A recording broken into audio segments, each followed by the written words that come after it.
Wait. Before we start, just want to make sure we're clear here.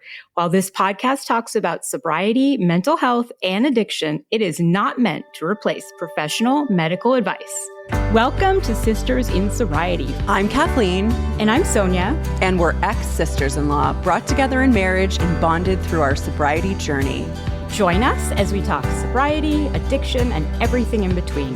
You're in for quite a ride. And our Substack is buzzing with amazing content, from creative mocktail recipes to insightful courses and reflective exercises. There is something for everyone. Don't miss out. It's a great way to add some extra joy and depth to your journey. Check it out. Welcome to Sisters in Sobriety. Today, our guest is Dr. Daniel Hochman, a board-certified psychiatrist and founder of Self-Recovery, an online recovery program designed to help people address addiction in a more flexible, private, and psychologically informed way. His approach focuses on understanding the emotional and psychological drivers underneath addictive behavior, the anxiety, shame, unmet needs, and coping patterns that often sit below the surface. So today, we're going to talk about why willpower isn't enough, what addiction is actually trying to solve, and how recovery can be designed to work in the real world. Welcome, Dr. Hochman. Thanks a lot for having me. Thanks for being here. So for listeners who are meeting you for the first time, can you tell us a little bit about who you are and the work you do? Yeah, so I'm a psychiatrist, and I'll just start. A lot of people don't know exactly what that is. So I trained medically, so I went through medical school.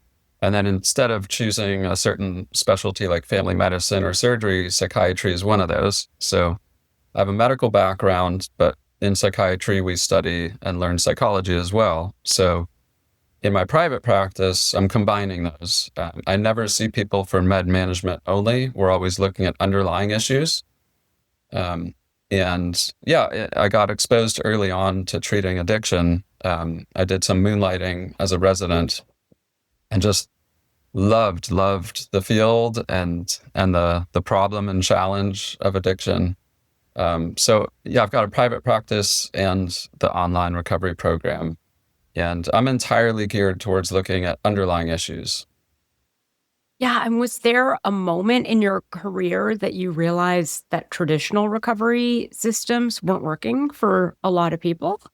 Really from the start. So I was at an academic, so I was at University of Colorado training as a resident.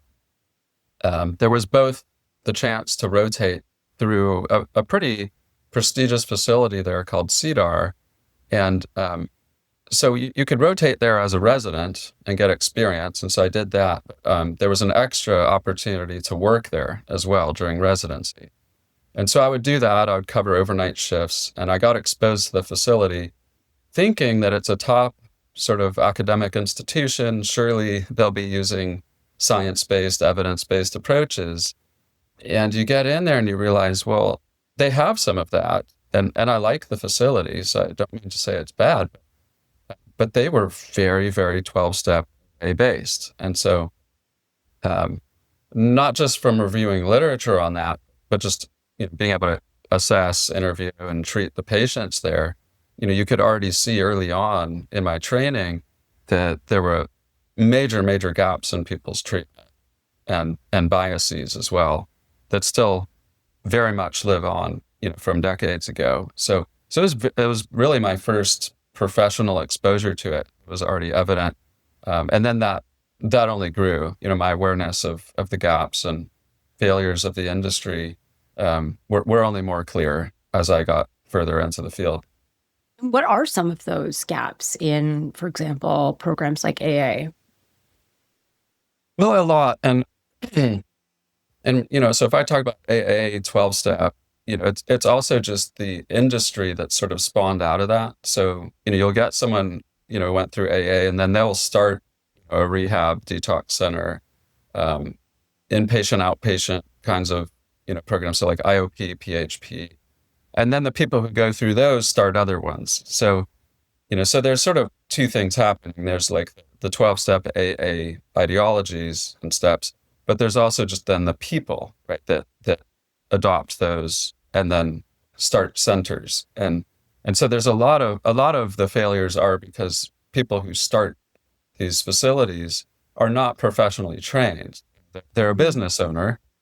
They went through their own journey, and they do know a thing or two, but they know their particular journey, and then they jump straight into the business, rather than having, 10, 20 years of experience professionally, treating thousands of people or reviewing and combing the literature. It's just not going to be the same. So that's not even just to say, whether it's AA or not. That's just a lot of people who are running facilities all over are just not properly trained.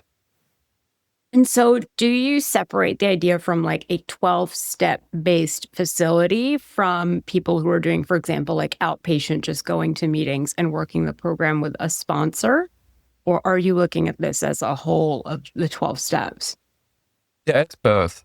It really is both. Because, yeah, you've got people who start the, facilities. You've got people going to meetings, of course, then, not tied to any facility, just your kind of more grassroots AA group.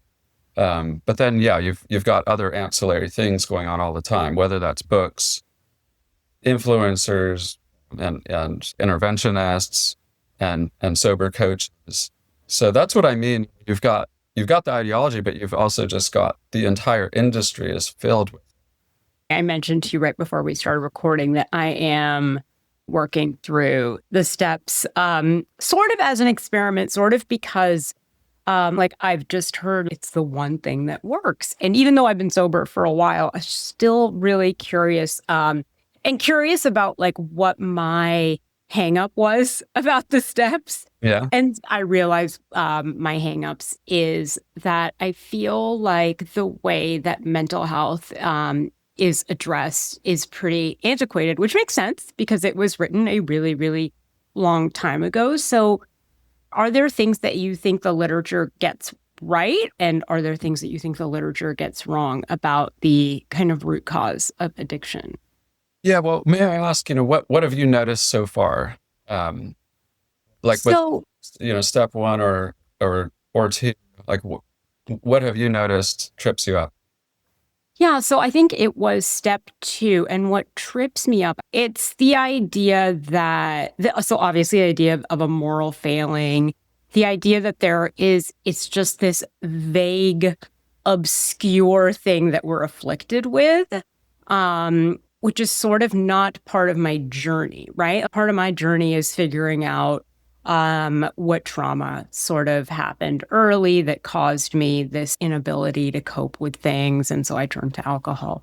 And so, yeah, the idea that it's just this affliction given to you by God. And so God is the only one that can essentially solve it. And that the literature it's almost like a Bible, right? And so I think that is what trips me up. That was a long-winded explanation of a combination of the wording and a combination of it's just this affliction that we cannot understand.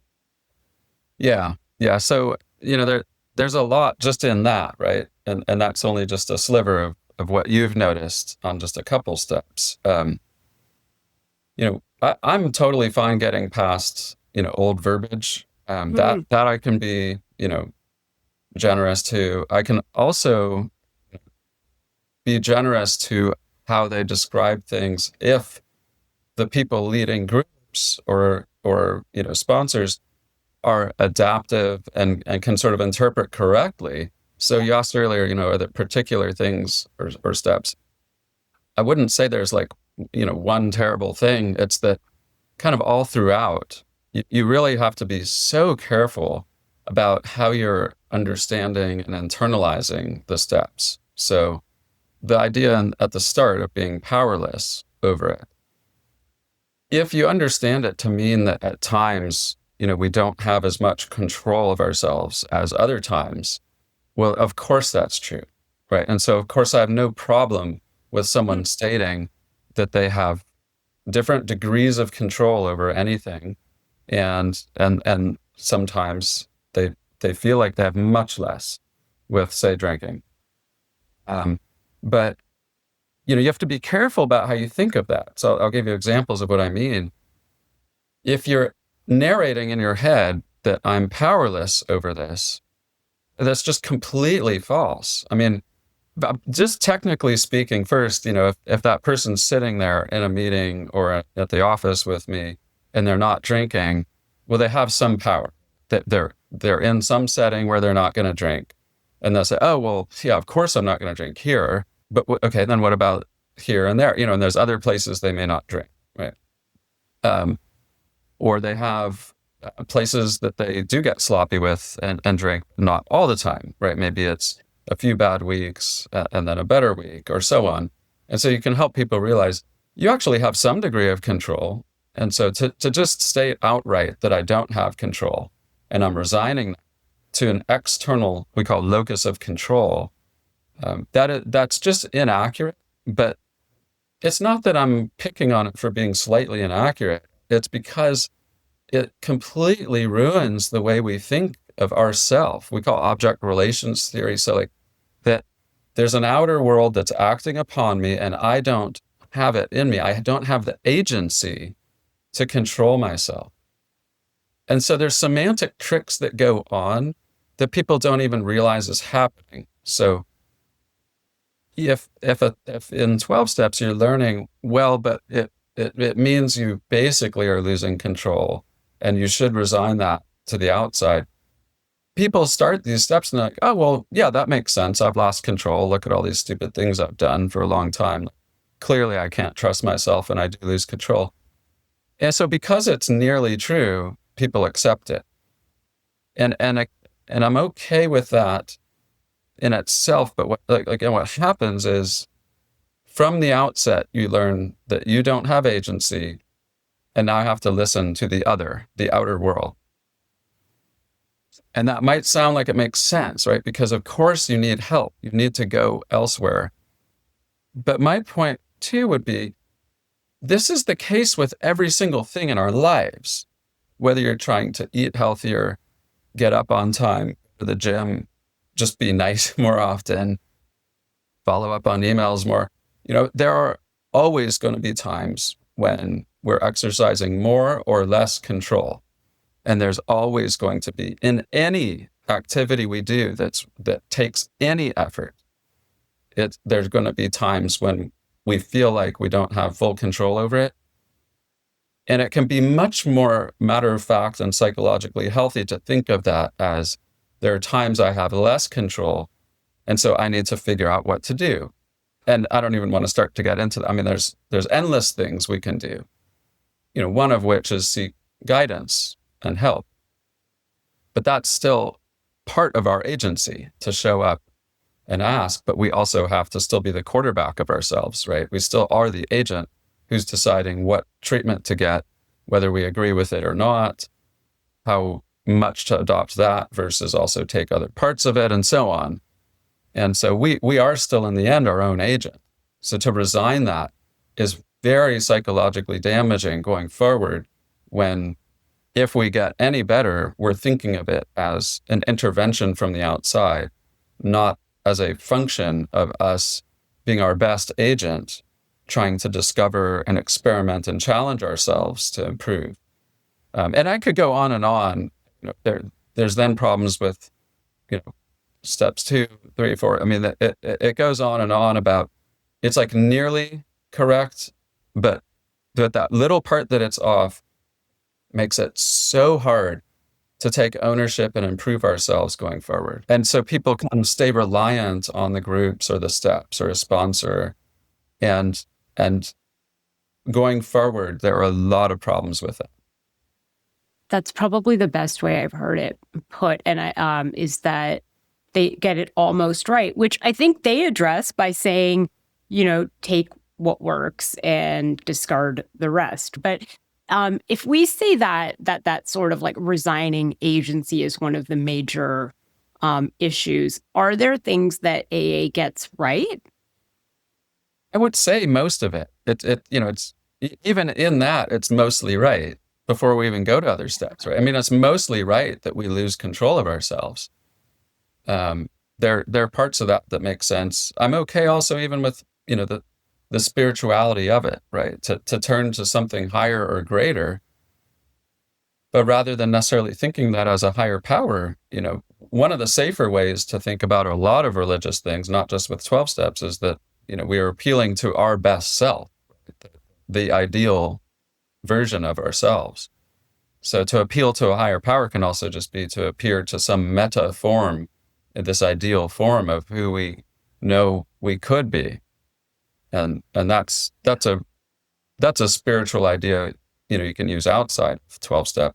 So there are a lot of these things that are almost right. I wouldn't say it's all trash, and they got the experience mostly correct, and it obviously resonates with so many people.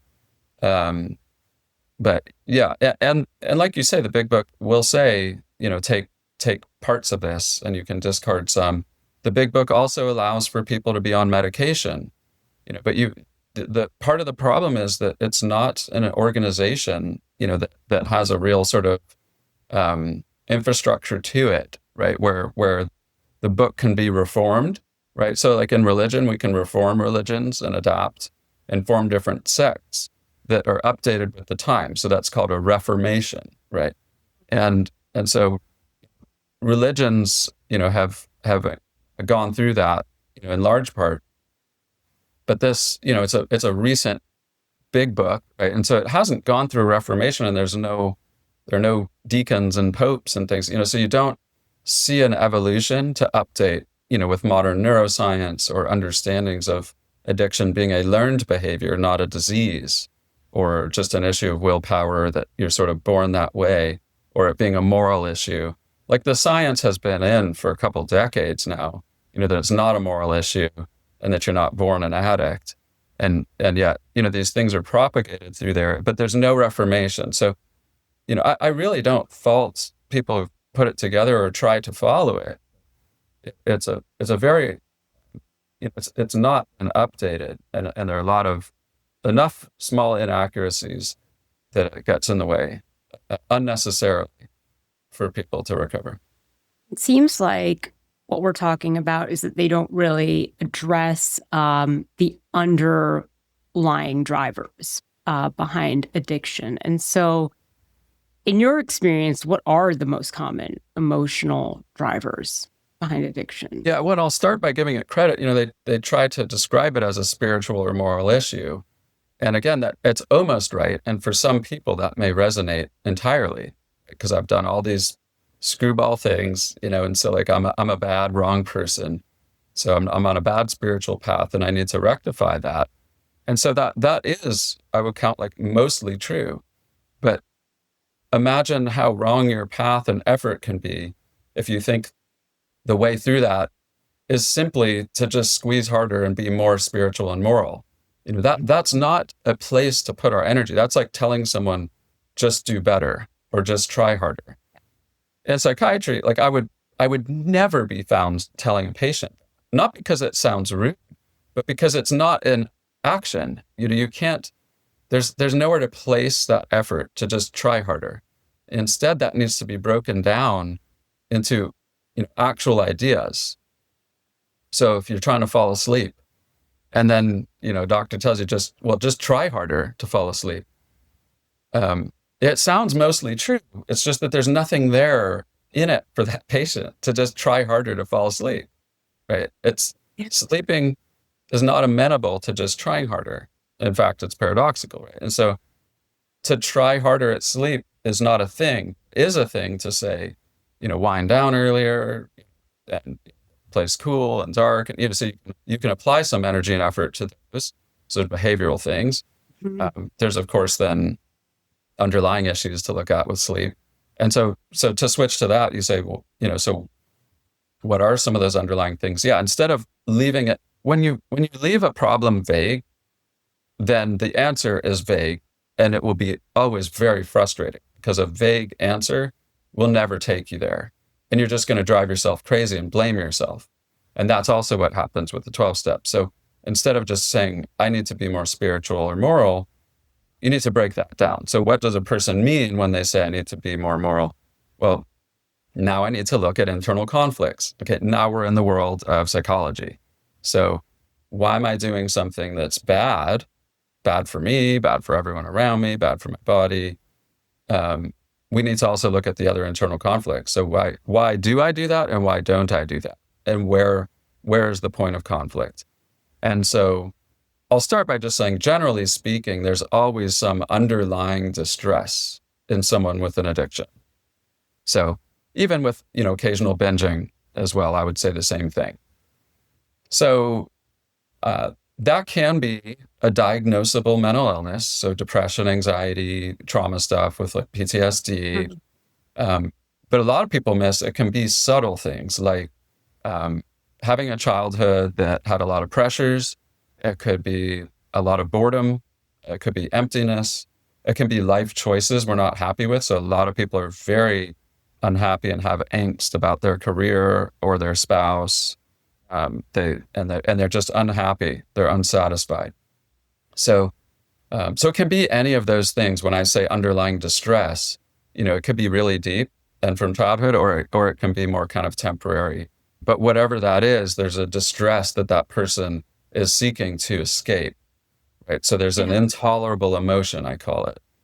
And that intolerable distress or emotion drives us to seek shortcuts, to numbing or feeling better from it. And so that's only the beginning, right? Like I still wouldn't say that's the treatment, right? That's just the framework. And then you have to explore, what those are and look at all those internal conflicts to get anywhere. When we look at these intolerable emotions, are these things we need to get to the bottom of in order to resolve the addictive behavior? I'd say the end goal should be to do that, because that is what leads to a life that is like finally comfortable and settled, where we're in really good mastery of ourselves and doing healthy things for ourselves well beyond just being sober or moderating, but actually just being in good emotional control. But do you need to take care of, all those underlying issues? I would say you can get away with not. So in the model I use, there's a lot of different points of attack. So there is the underlying distress and pain, and that is the ultimate, right? And I call it a current because that's the beginning of the current that's sort of pushing the person down and sweeps you through. But the one after that, for instance, would be the craving. And that's just the mind's way of coming up with a way out. So you could have terrible depression or PTSD, but if you're able to tolerate your craving, right, then it just stays as the bad feeling. But you don't then keep going down the current. And the one after that would be when we actually partake in the idea, right? So if it's a drink, the craving is having a drink. One point of attack would be something, for example, called urge surfing, where we can have a very strong urge and use some mindfulness techniques and a sort of form of meditation where you can tolerate that and let that feeling swell up and pass through. And so if you master that in itself, then you have a very good, attack, and you can be successful in controlling drinking, even while having that underlying issue.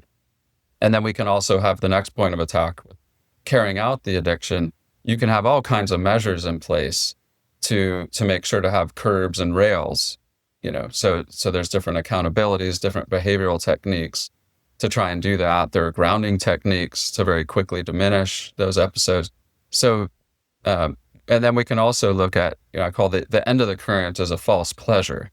So the idea, the current, whether it's electric or water, it has to go through somewhere. And so that last piece of the current is that there is a pleasure that we're seeking.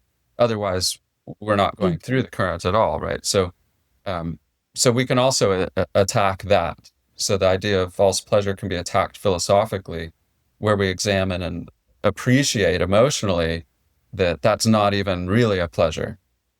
And although people know on the surface that the pleasure they're reaching, of course, is bad for them, there are deeper techniques to examine there where we actually can shift our philosophies there, where the idea of reaching for something that's a temporary pleasure doesn't even feel so appealing.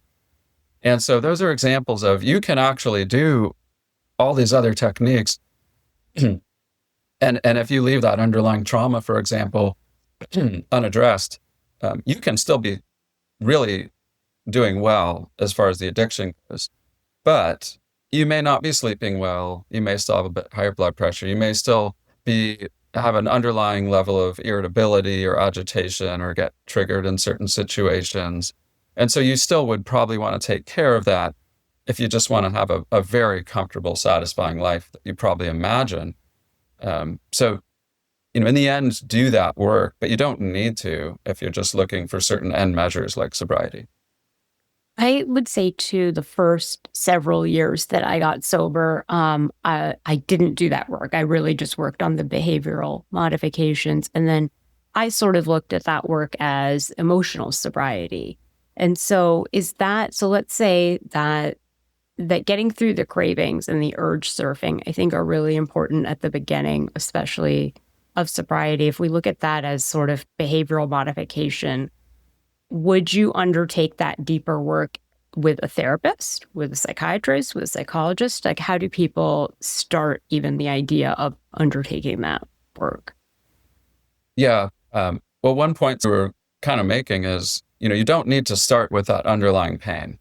So like in the program I put together, I don't start there, even though that's chronologically the first thing that happens in this current, and you kind of want to shut the faucet off, or else you're kind of always lapping it up and doing damage control.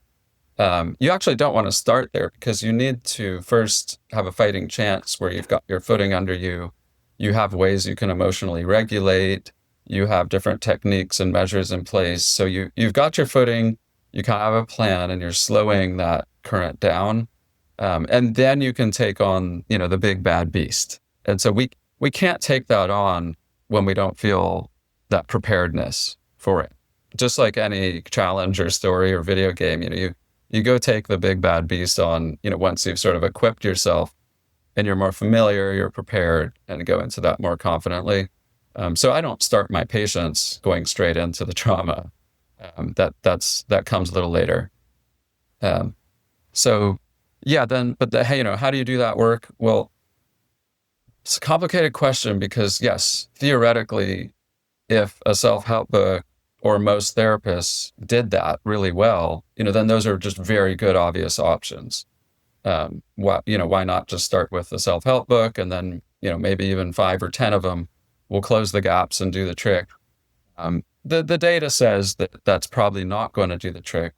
And, also even for therapists, that a lot of people are going to go into therapy and get something called cognitive behavioral therapy, CBT, and that's usually not going to do the trick. That's a very logic-based form of therapy, and it seems evidence-based because there's a lot of studies showing some effect, but it's usually not going to address real underlying issues. It'll usually identify what they call a core belief, but it usually doesn't work at resolving the core belief, other than to say, if you believe I'm unlovable, that I'm going to list 10 reasons now that I am lovable, and re-rate, my depression. That can work for a little while, or for minor levels of depression or esteem, or if you're in a really good marriage now, that can work. But for most people, that doesn't either have a functional improvement or a very lasting and settled improvement, if there's still that lingering doubt inside about our, say, security or lovability. So that's just an example of, that's why I say it's complicated. You really have to navigate that with someone that can take you all the way down into, the kernel of what's happened. And so there are different, deeper forms of therapy to be able to do that. And most people don't ever do that. And like I said earlier, it's not just 12-step, it's a lot of therapy too.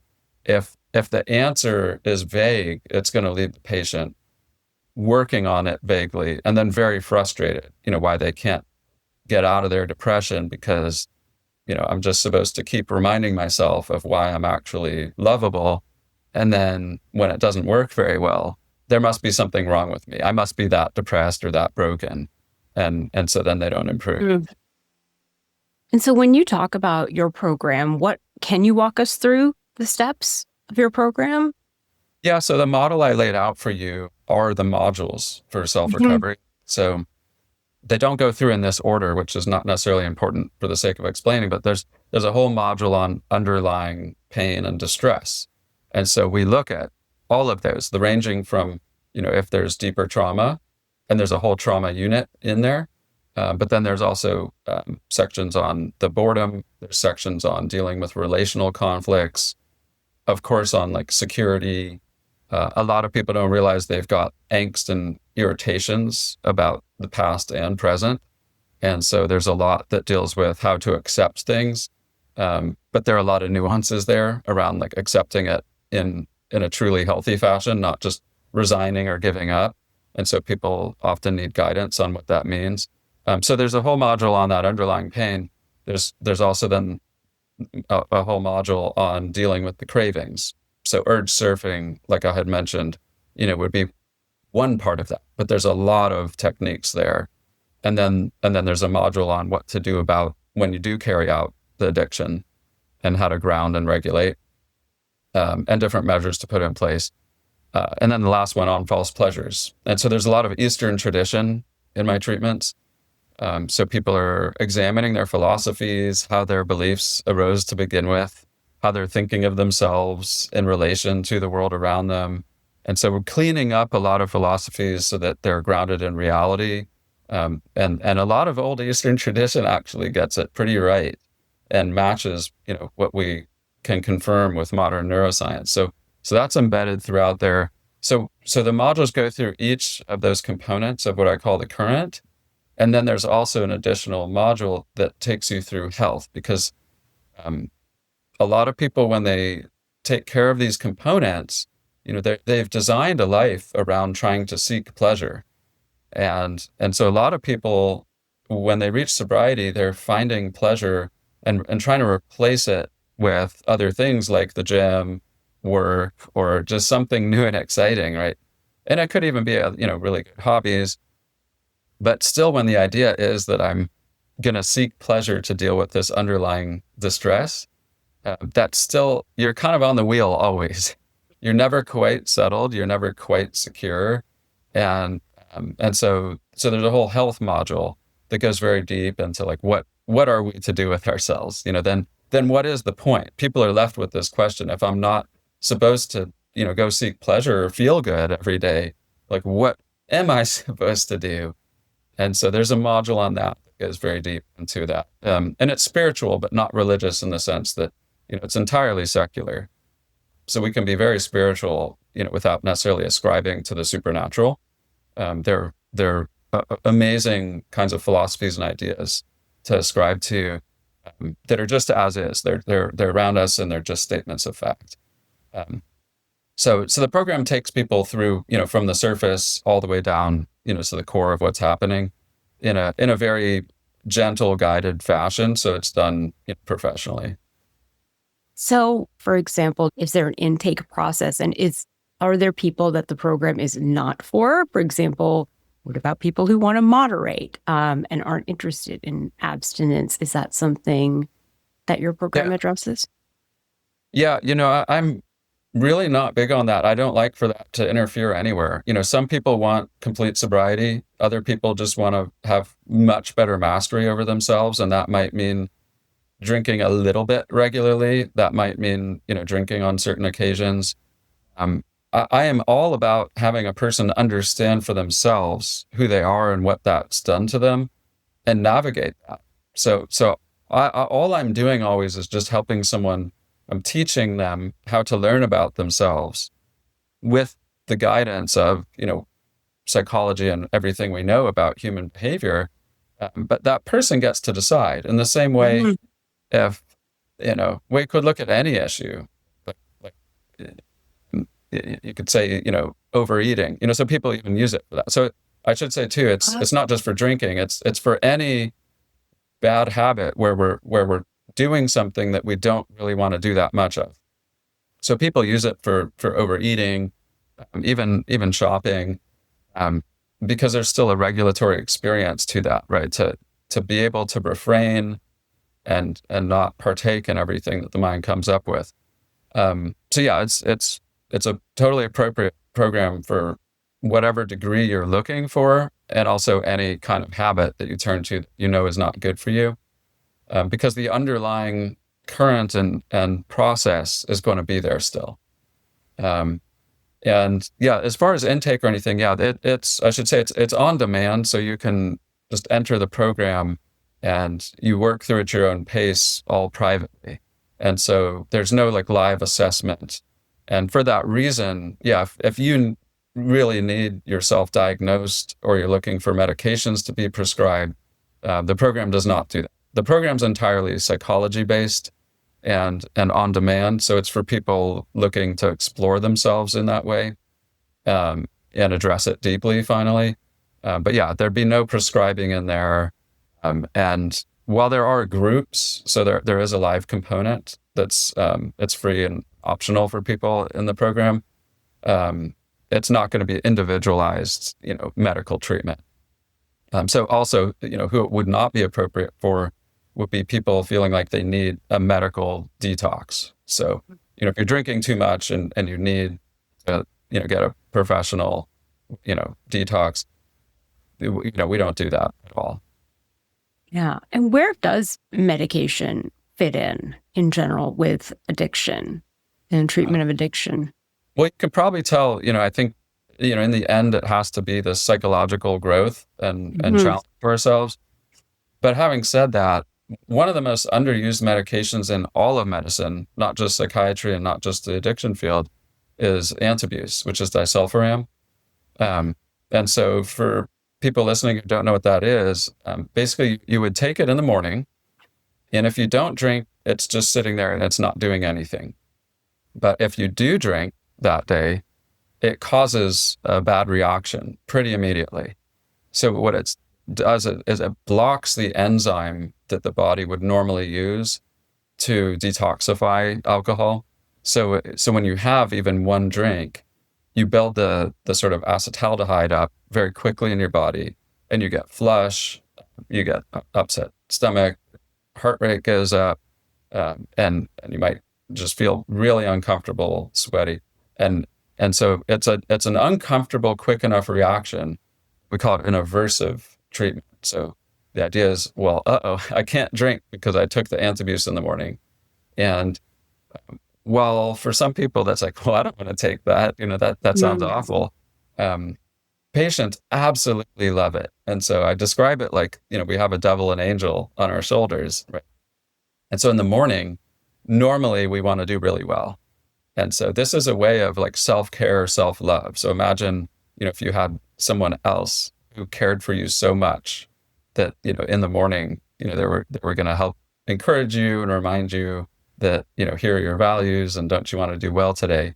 There's a way to do that with yourself. So it's a way to, and again, the agency is really important to me, right? That I'm my own agent. I am going to take this medication to ensure that I don't screw up later, because life is hard. I'm going to have a bad day at work, or my family's driving me crazy or something. And I want to make sure when that time comes, which is predictably going to, that I can't drink. Even if I start to, I can't keep drinking. And so if you take it in the morning consistently and you're compliant with it, you will not drink. I mean, it's near curative. The trick is just that you have to take it in the morning. And so, you need to have it prescribed by someone that can help you understand psychologically how to think about taking it so that you actually want to take it in the morning. It's not good if it's like a battle, and it's like, you begrudgingly take it in the morning. Of course, you're not going to keep doing it. But also the thing that people really love when they start taking it is that the decision's out of their hands, because there's a huge amount of toll and decision fatigue that goes on in addiction, where it's later in the day. Should I drink? Shouldn't I? Should I grab something on the way home or not? Or should I start drinking with dinner or not? Is tonight that kind of night? Or who am I going to be with? How much? And so it's just this constant energy drag. And so if you take this in the morning, that's just out of your hands. And people really feel, very unburdened just by that part of it. When you compare it with naltrexone, which seems to be getting more popular, how do you compare it? Well, they're totally different mechanisms. So naltrexone is to help with both the craving and the pleasurable feeling of drinking. Because it's blunting that dopamine response, it does both. Naltrexone, I would say, doesn't work as well or as strongly as most people are expecting, because it's often kind of marketed or sold as like a really robust treatment. Yeah. One of the things we track in medicine is called an NNT, number needed to treat.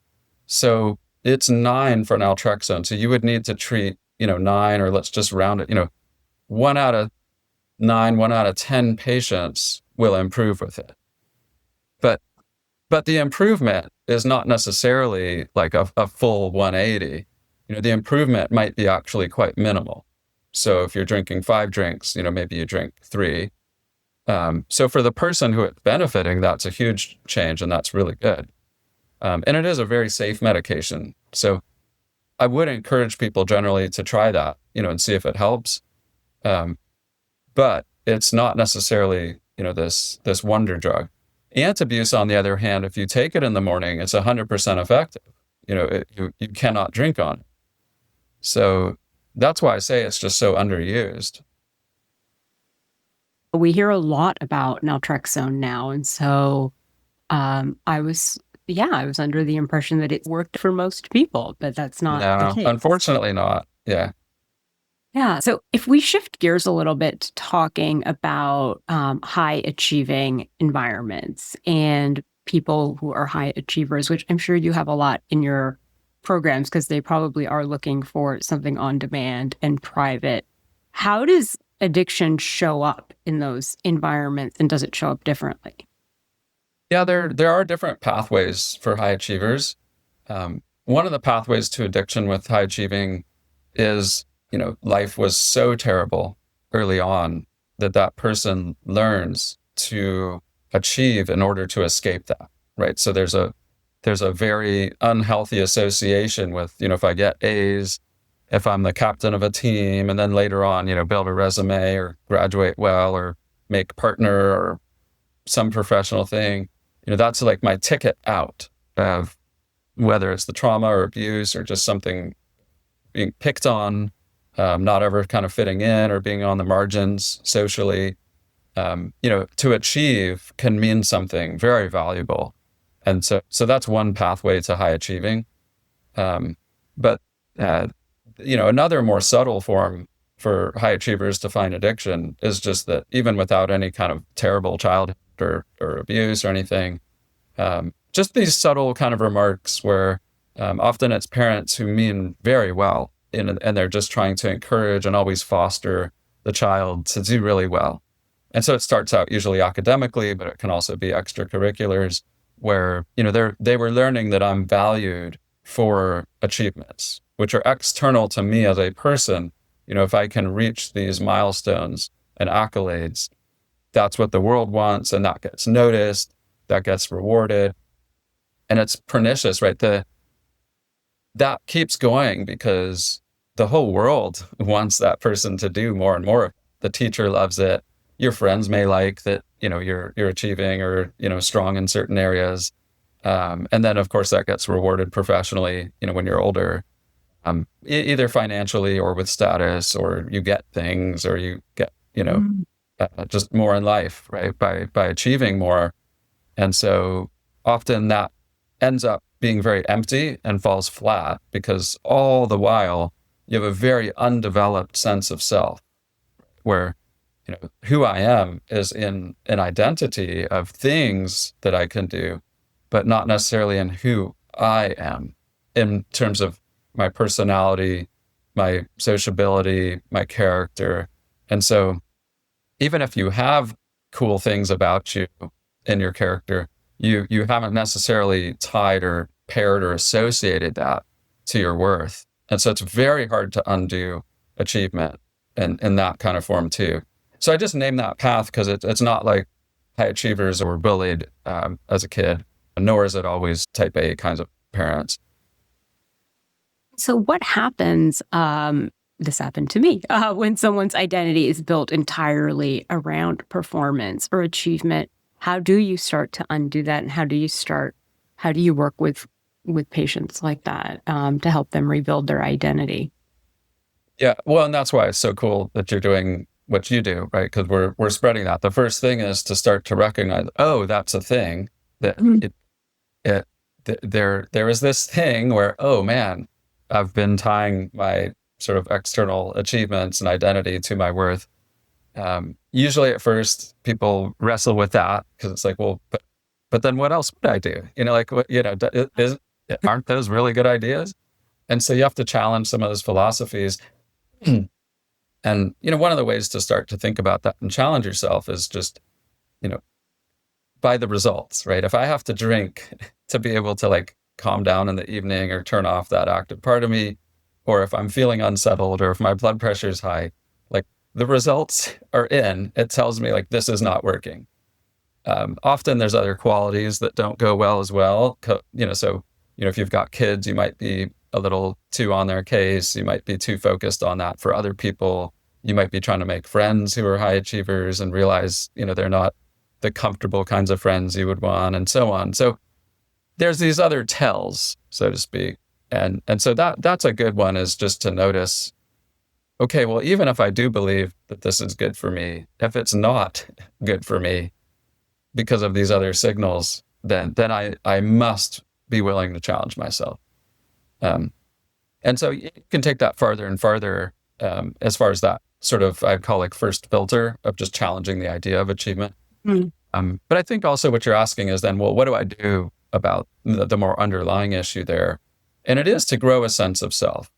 And it's usually not as daunting and full of like such dread as people think, because the idea of like, now I'm going to grow myself as if I like have never done that before is not really the case, right? So, if you're an adult, you've still got character to you, and you've still got things about you and quirks and characteristics.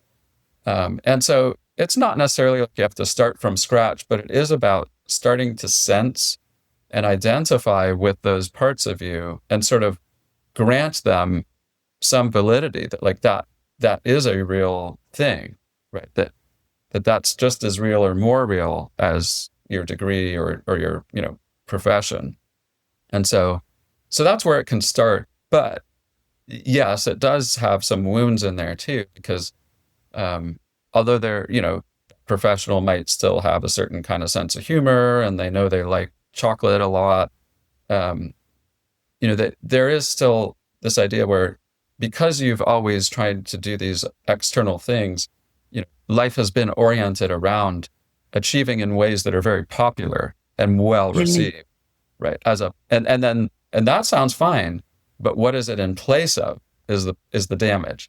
And it's in place of that person exploring themselves and discovering and experimenting, what do I really like? What really ignites me? What inspires me?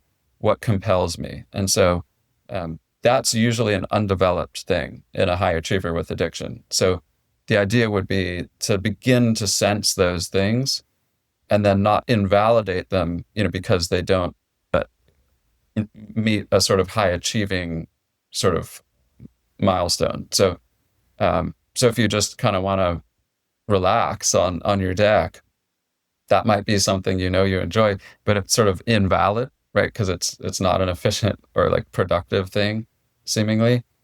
So yeah, just getting into like birding or going on a slow walk might be something you really enjoy, but you kind of invalidate the experience. So it's about growing a new sense of self.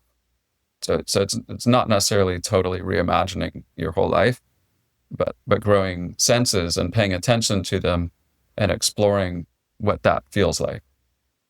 Yeah, I think you're totally right. It isn't this daunting. It seems daunting, but it's actually like really fun. Like I didn't have hobbies until I was like 38 and when I quit drinking. And so all of a sudden it was like, oh, this is really cool. That is really cool. Yeah. And there are advantages too. Not that we would design it this way for a young child to encounter it in this order. Yeah. Yes. To be in your 30s, 40s, or, older, and you kind of get to be a child again, but with your current sort of wisdom to say, okay, well, here's where I live, or, if you're learning what you like at 13, it might still have to do a lot with what your peers are doing and what's going to be cool. You don't find very many 13-year-olds who go birding, but, if you're in your 40s, 50s, that's okay. And so it is kind of neat that you can explore yourself in a more freed up way, where we're not kind of trapped by, middle school social games. But also maybe we just know more about ourselves, even superficially, and we can kind of work with that or what's available or around us. So there are nice parts of it as well. Yeah. And the nice parts about, for me, being high achieving was that I got to sell my practice when I was 38, 39. And so then you have the time and the resources to do things. I mean, I don't know if I could look back, I would say, like, let me be a really successful alcoholic orthodontist. But in the end, it worked out really well, right? So yeah, I'm okay with it. Yeah. And that's a very common pathway, to just have some early wins and success and then kind of reinvent and transition. Yeah. And so what is one small shift that someone that is thinking right now, like, I think that alcohol or whatever addictive behavior I'm doing is holding me back from being that best version of myself? What's one small shift they can start this week to create some momentum? I always like to think ultimately about, what we're even doing with ourselves. So, without pretending I can know, one trick that'll help for everybody, one of the things that would be more universal is to really take a moment of pause. So if you have a drink, just before you take that first sip, because it's a very sort of, you're like almost there, right? So you pick it up, and just before you have that first sip, just try and sense what's going on. And so I wouldn't even say the purpose of that is to then not drink or, put it down or spill it or whatever, that there's more steps needed to do that successfully.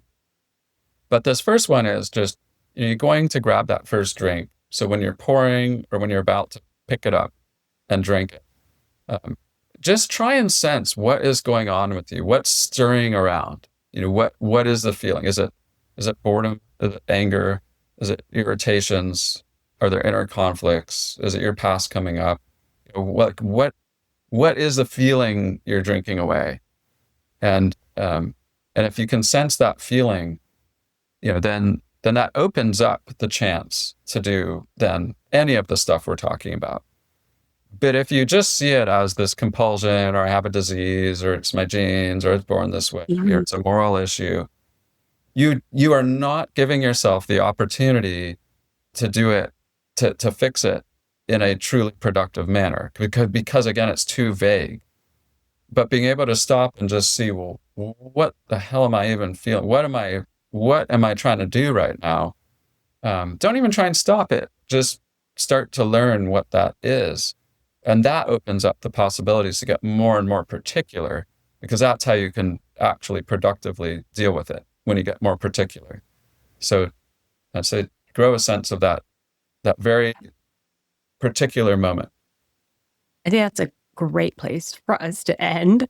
That is such good advice. Thank you so much, Dr. Hochman, for being on. Yeah, thanks a lot for having me. Thanks. And we will link to your program in our show notes. And I actually think a lot of our listeners will get benefit out of that. So thank you so much. Thanks a lot, Sonia. And thank you all for listening to Sisters in Sobriety. And we will see you next week. This was Sisters in Sobriety. Thank you for listening and being with us today. If you want to learn more about sobriety and meet your community, find us at sistersinsobriety.substack.com. Are you a sister in sobriety? Then reach out on social media. We'd love to hear from you. If you're feeling generous, leave us 5 stars and a review and follow us wherever you listen. You'll never miss an episode. Until next time.